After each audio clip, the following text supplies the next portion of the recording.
आदाब नाजरीन, INN की खबरों में आपका इस्तकबाल है। मैं हूं शौकत अली सूफ़ी।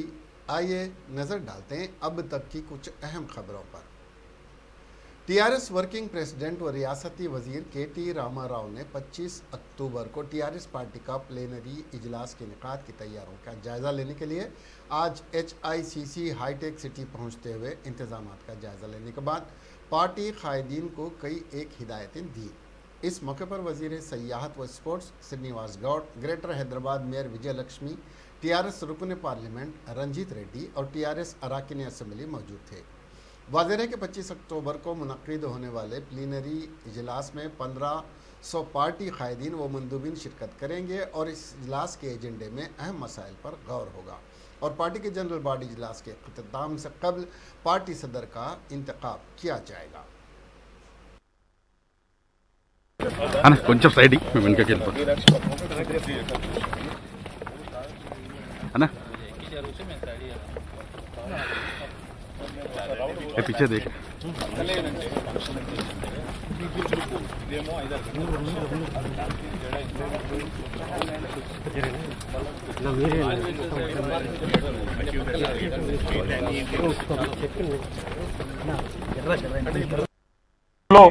నాలుగు కమిటీలుగా 4 భాగాల వైపు నగర అలంకరణ బాధ్యత కూడా తీసుకుంటారు।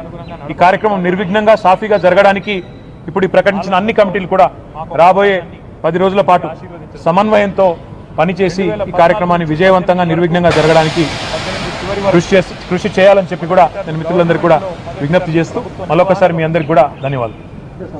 సమర్థతని మా పార్టీ ఇంకా నామకరణం చేయలేదు, దసరా తర్వాత ఆ ఏర్పాటు ఇప్పుడే ఏర్పాట్లు ప్రారంభమైనాయి కాబట్టి ఆ కార్యక్రమం కూడా రాష్ట్ర ముఖ్యమంత్రి గారి కార్యదక్షతని అంటే మాకు ఆల్రెడీ పార్టీ బైలా ప్రకారం ఒక జనరల్ బాడీ మీటింగ్ అన్నప్పుడు ఎవరిని పిలవాలి అనేది ఎన్నికైన ప్రజాప్రతినిధులు పార్టీ యొక్క సంస్థాగత నిర్మాణంలో మొన్ననే ఎంపికైన మా పార్టీ యొక్క గ్రామ శాఖల అధ్యక్షులు, మండల అధ్యక్షులు వీళ్ళందరూ కూడా బైలా ప్రకారం ఏదైతే ఉన్నదో దాని ప్రకారమే అందరినీ కూడా ఆహ్వానాలు పంపుతా ఉన్నాం। వారందరికీ కూడా ప్రత్యేకించి ఒక్కొక్కరికి SMS ద్వారా, ఫోన్ల ద్వారా పార్టీ ఆఫీస్ నుంచి ఆహ్వానాలు పోతా ఉన్నాయి। దానికి తగ్గ విధంగా వారికి గుర్తింపు కార్డులు కూడా ఇస్తాం। ఎంపిక చేసిన ప్రజాప్రతినిధులు ఎవరికైతే పాసెస్ కూడా వస్తాయో వారే రావాల్సి ఉంటుంది తప్ప మిగతా వారు రావడానికి వీల్లేదు। కాబట్టి మిత్రులు కూడా, పార్టీ కార్యకర్తలు కూడా, ఎందుకంటే మాకు 60 లక్షల సభ్యత్వం ఉన్న పార్టీ, అందరూ రాలేరు ఈ సమావేశానికి। పార్టీ జనరల్ బాడీ అన్నప్పుడు ఎంపిక చేసిన ప్రతినిధుల సభ కాబట్టి ఎవరికైతే ఆహ్వానం అందుతుందో వారే రావాలని చెప్పి సింగరేణిలో 4 బ్లాకులు ఉన్నాయి, కేంద్రం వేలాన్ని పెట్టింది, దానిపైన ఎట్లా ఎల్లుండి మాట్లాడుకుందాం। రేపు దసరా, మీ అందరికి అడ్వాన్స్ గా దసరా శుభాకాంక్షలు। ఎల్లుండి అన్ని విషయాలు కూలంకషంగా మాట్లాడుకుందాం। అదే బ్రదర్, ఇప్పుడు మేము మా పార్టీకి సంబంధించి 2 ముఖ్యమైన కార్యక్రమాలు మేము ఒకవైపు ఏమో మా ప్లీనరీ, మా పార్టీ రాష్ట్ర అధ్యక్షుడి ఎంపిక, రెండవది गवर्नमेंट विप MS प्रभाकर ने कहा कि वज़ीर आला के चंद्रशेखर राव ने जिद्दोजहद करते हुए तेलंगाना को हासिल करने के बाद रियासत तेलंगाना में हुकूमत अवाम की दहलीज पर नारे के साथ रियासत में 33 अजला तश्कील देते हुए अवामी सहूलत के लिए इंटीग्रेटेड कलेक्ट्रेट तामीर किए ताकि ज़िले की अवाम तक एक ही छत तले तमाम सरकारी कामों की तकमील का मौका फराहम हो सके। MS प्रभाकर ने आज तेलंगाना में 33 अजला के तश्कील के 5 साल की तकमील पर INN से ख़ास बात करते हुए कहा कि मुत्तहिदा आंध्र प्रदेश में एक किसान या आम आदमी को कलेक्ट्रेट तक पहुंचने के लिए 100 था 150 किलोमीटर का सफ़र तय करना पड़ता था, जिसमें वक्त और पैसा दोनों ज़ाय होते थे। मगर आज 50 किलोमीटर के अहाते में हर तरह की खिदमात अवाम को मैसर हैं, जो वज़ीर आला के चंद्रशेखर राव की सियासी बसीरत की अक्कासी करता है। क्योंकि नाइंसाफ़ी हो रही थी तो चीफ मिनिस्टर साहब KCR साहब जो है एक बड़ा फ़ैसला लेके जो है तकरीबन 14-15 साल तक जो है लड़ते हुए आए और अल्लाह का लाख लाख शुक्र है कि आज हम तेलंगाना हासिल कर दिए। और तेलंगाना हासिल करने के बाद हालात बुरा था, क्योंकि जब वो यूनाइटेड स्टेट में था तो यूनाइटेड जब आंध्र प्रदेश था तो वहाँ का इकोनॉमी पोजीशन नहीं मालूम था, ऑफिसर्स कौन है नहीं मालूम था, एडमिनिस्ट्रेशन किस तरीके से जाना नहीं मालूम था। ज़ीरो से जो है स्टार्ट किए तेलंगाना रियासत आने के बाद चंद्रशेखर राव साहब। उनका एक विज़न था, उनका एक कमिटमेंट था, उनका एक सिंसियरिटी था। उस वजह से जो है आज आप देखें कि काफ़ी जो है 7 साल में काफ़ी तरक्की हुआ आज पूरा जो है हिंदुस्तान में नहीं बल्कि दुनिया में जो है आज तेलंगाना के बारे में जो है चर्चा चलती जा रही है। तो तेलंगाना आने के बाद जो है थोड़ा टाइम लगा क्योंकि ऑफिसर्स कम थे, अपना रिसोर्सेस मालूम नहीं था, अपना इकोनॉमी कैसा था नहीं मालूम था, क्योंकि एक एक ऑफिसर जो है 4-4, 5-5 डिपार्टमेंट जो है देख रहे थे। तो ये गवर्नमेंट ऑफ इंडिया क्योंकि वहाँ पे ऑफिसर्स आने में और थोड़ा सेटल होने तक जो है थोड़ा टाइम लगा। और जैसे ही जो है तेलंगाना आने के बाद चीफ मिनिस्टर साहब का सोच ये था कि सिर्फ 10 ज़िले नहीं, इसको जो है एक्सपेंड करना, क्योंकि बड़े बड़े ज़िले हो गए, लोगों को जो है तकलीफ़ हो रही थी, लोगों को जो है कलेक्टर ऑफिस जो है रोज़ आना जाना रहता लोगों का, और खासकर गरीब लोग जो किसान लोग हैं जो उनका जो मसले है वो बात करने के लिए अगर कलेक्टर ऑफिस जाना तो एक ज़िला में जो है तकरीबन 50 से 100 किलोमीटर जो है ट्रैवल करना पड़ता था। वो बेचारा सुबह में अगर निकला घर से 6 बजे तो रात के 7-8 बजे वापस जो है घर जाता था, क्योंकि पूरा दिन जो है उसको ट्रैवल करने में, ऑफिस में और उनका काम करने के लिए जो है जाते थे। तो एक दिन में होने का काम तो नहीं है, 2-3 दिन कंटिन्यूस जाना पड़ता था। तो ऐसे लोगों को बहुत काफ़ी तकलीफ़ हो रही थी आने जाने के लिए। तो चीफ मिनिस्टर साहब सोचे कि ये जो है 10 नहीं, इसको और एक्सपेंड करना। तो इसके वजह से साबिक वजीर और कांग्रेसी कायद नागम जनार्दन रेड्डी ने तेलंगाना राष्ट्र समिति कायदीन को चैलेंज किया कि वो पालमूरू रंगारेड्डी इरिगेशन प्रोजेक्ट पर हक़ाइक़ से अवाम को वाकिफ़ करवाने के लिए दस्तावेज़ात के साथ अवाम के रूबरू प्लेटफार्म पर आएँ, ताकि अवाम पालमूरू रंगारेड्डी प्रोजेक्ट की तामील में ताख़ीर और रिश्वत सतानी से वाकिफ़ हो सके। नागम जनार्दन रेड्डी आज गांधी भवन में मीडिया से बात करते हुए कहा कि पालमूरू रंगारेड्डी प्रोजेक्ट की तामीर का आगाज़ कांग्रेस दौर की हुकूमत में किया गया और प्रोजेक्ट को तकमीली मराहल तक कांग्रेस ही ने लिया, मगर टीआरएस हुकूमत मुख्तसर रकम हासिल न करते हुए प्रोजेक्ट को अल्तवा में रखा और कांग्रेस पर इल्ज़ाम आयद कर रही है।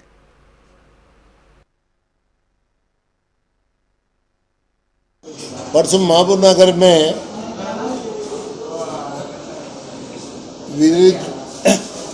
विद्यार्थी निरुद्योग सायरन, जो जंग का सायरन हम शुरू करें मीटिंग में, वो मीटिंग को देख के ये लोग परेशान होकर क्या क्या की बात कर रहे हैं। ये महबूबनगर जिला में पूरा जो भी प्रोजेक्ट्स है हम कर रहे हैं, सो कांग्रेस तेलुगुदेशम इससे पहले बाद में कांग्रेस कर रहे हैं, सो प्रोजेक्ट्स है।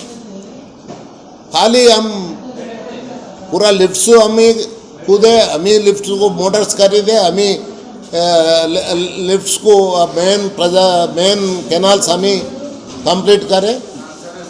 खाली वो लोग डिस्ट्रीब्यूटर्स और फीडर चैनल्स, फील्ड चैनल्स बनाने के ये लोग नहीं सक रहे। करप्शन तो इतना बढ़ गया है यहाँ। पालमूरू रंगारेड्डी के प्रोजेक्ट हम रोके बोल रहे हैं, जो रोकने की कोशिश करे हर्षवर्धन बोल के कोल्हापुर एमएलए, वो अब उनके साथ है। हम कभी नहीं पूछे, हम एक ही बता रहे हैं, ये कांग्रेस के ऊपर खाली क्या ये फेंकने को क्या बोलते हैं भाई इसको, लड़ना है तो हम तैयार हैं, कहीं भी आओ, पूरे पेपर के साथ हम भी आते, चैलेंज कर रहे हैं, आओ बात करेंगे, कौन जीतता कौन हारता प्रेस वाले डिसाइड करते, पब्लिक डिसाइड करते। परसों महबूब नगर में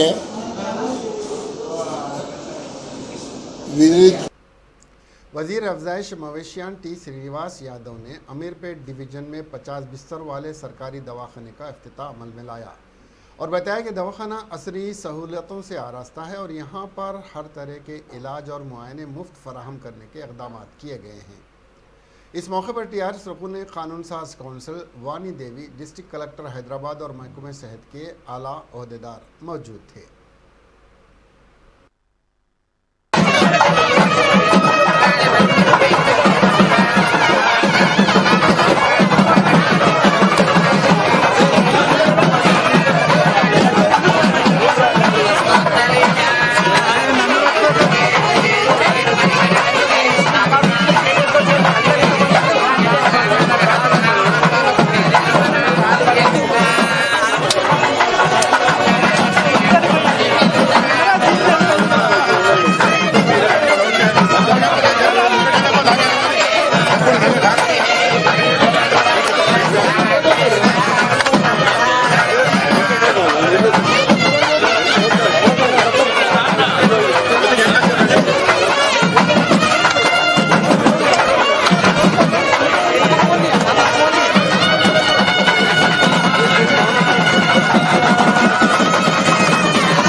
सरकर्दा आलिम दीन व साबिक़ रुकन पार्लियामेंट अल्लामा उबैदुल्लाह खान आज़मी, साबिक़ मरकज़ी वज़ीर शहरी हवाबाजी व दानिश्वर सीएम इब्राहिम कुल हिंद मजलिस तामीर मिलत के ज़ेर एहतमाम 19 अक्टूबर को कुल हिंद मजलिस तामीर मिलत के ज़ेर एहतमाम मुनक़्क़िद होने वाले 72वें मरकज़ी जलसे रहमतुल्लिल आलमीन से बहिस्सत मेहमान खुसूसी खिताब करेंगे, जो नुमाइश मैदान पर 9 बजे तक 1 बजे मुनक़्क़िद होगा। आज मीडिया से बात करते हुए सदर कुल हिंद तामीर मिलत ज़ियाउद्दीन नैयर और सदर नशीन इस्तक़बालिया सैयद अनीसुद्दीन ने कहा कि इस जलसे से मौलाना मुफ्ती कासिम सिद्दीकी तस्कीर अमेरिका, मौलाना मोहम्मद अब्दुल मजीद सिद्दीकी नाज़मी, मौलाना हुसामुद्दीन सानी जाफ़र पाशा, मौलाना खालिद सैफुल्लाह रहमानी, मौलाना अमरीन बिन महजूज़ और दीगर उलमा मुखातिब करेंगे। इस मरतबे इस जलसे में मौजूदा तौर पर माशरे में फैली बुराइयों पर मुक़र्रिरीन की तवज्जो मरकूज़ रहेगी। महफूज रहमानी साहब, secretary all India Muslim personal law board, ये भी जलसे को मुखातिब करेंगे। कोविड के वजह से हम इसको डिजिटल करना पड़ा वर्चुअल, तो मैं ये रिक्वेस्ट करूँगा हम तमाम अवाम से कि ज़्यादा से ज़्यादा तादाद में आए और अपने साथ अपने बच्चों को भी लाए और ज़नाने को भी लाए, ताकि दिल की गहराइयों से मुबारकबाद पेश करना चाहता हूँ कि हम 19 जलसा रहमतुल्लाह आलमीन सल्लल्लाहु अलैहि वसल्लम 72वां जलसा है।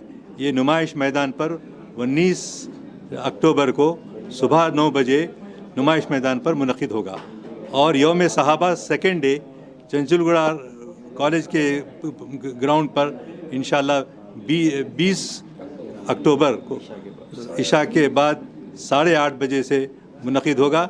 इसको भी बड़े नामवर मुक़र्रिरीन मुखातिब करेंगे। हर 2 जलसों में आपसे शिरकत की गुजारिश करता हूँ।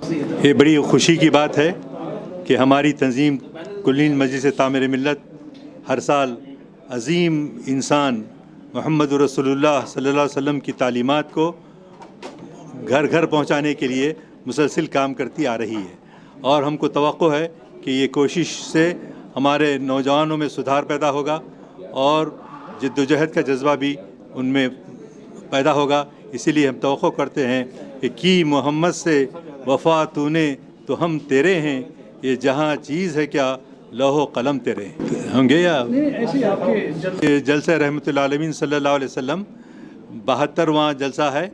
ये नुमाइश मैदान पर 19 अक्टूबर। हैदराबाद के हिमायत सागर के करीब एक खातून को अगवा करके ज़्यादती का निशाना बनाया गया। एक खातून को मुबैना तौर पर 3 अफराद ने अपनी हवस का निशाना बनाया, जिसने उसे बुध की रात हिमायत सागर के करीब से अगवा किया गया था।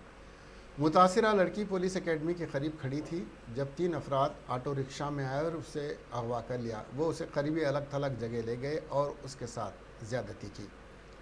मुलजिमान ने उसे रिहा करने से कबल उससे नकदी और दीगर जेवरात भी छीन लिए। मुतासिरा खातून ने राजेंद्र नगर पुलिस से रुजू होकर शिकायत दर्ज करवाई, जिसके बाद मुकदमा दर्ज किया गया। पुलिस ने मुलजिमान की गिरफ्तारी के लिए खुसूसी टीमें तश्कील दी हैं। पुलिस ऑटो रिक्शा और मुलजिमान की शनाख्त के लिए CCTV कैमरे की फुटेज चेक कर रही है।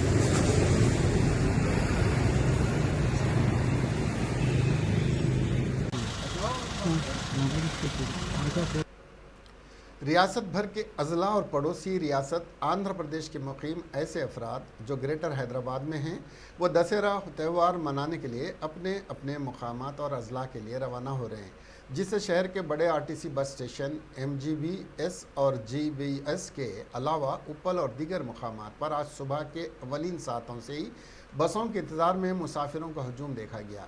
इसके अलावा शहर के बड़े रेलवे स्टेशन सिकंदराबाद, नामपल्ली और काचीगुड़ा के पास भी आवाम की काफ़ी तादाद अपनी अपनी ट्रेन का इंतज़ार करते हुए देखी गई। हालांकि दशहरा त्यौहार में अवामुन्नास को सहूलत पहुंचाने के लिए तेलंगाना आरटीसी की जानिब से बड़ी तादाद में आरटीसी की खुसूसी बसें बगैर किसी इजाफी चार्जेस के चलाने का फैसला किया गया। इसके बावजूद लोग खानगी ट्रैवल्स के ज़रिए सफ़र कर रहे हैं। हालांकि कई खानगी ट्रैवल्स मनमानी किराया वसूल कर रहे हैं। Telangana state road transport corporation के मैनेजिंग डायरेक्टर वी.सी. सज्जनार ने त्यौहार के मौसम के पेश नज़र जुमेरात को शहर भर के बस स्टेशनों का मुआयना किया।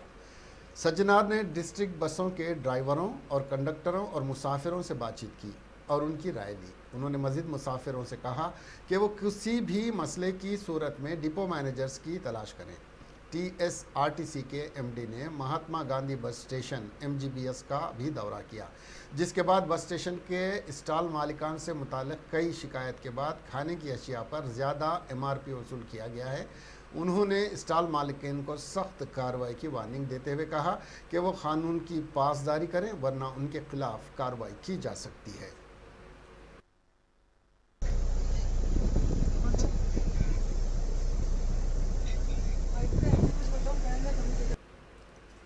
गले में उबला हुआ अंडा फंस जाने की वजह से एक खातून की मौत वाक़ हो गई। यह वाक़या रियासत तेलंगाना ज़िले के नागर कर्नूल तिम्माजीपेट मंडल के निरालापल्ली में पेश आया। मुकामी 50 साला खातून नीलम्मा ने खाने के दौरान जैसे उबला हुआ अंडा मुंह में डाला, वो उसके गले में फंस गया।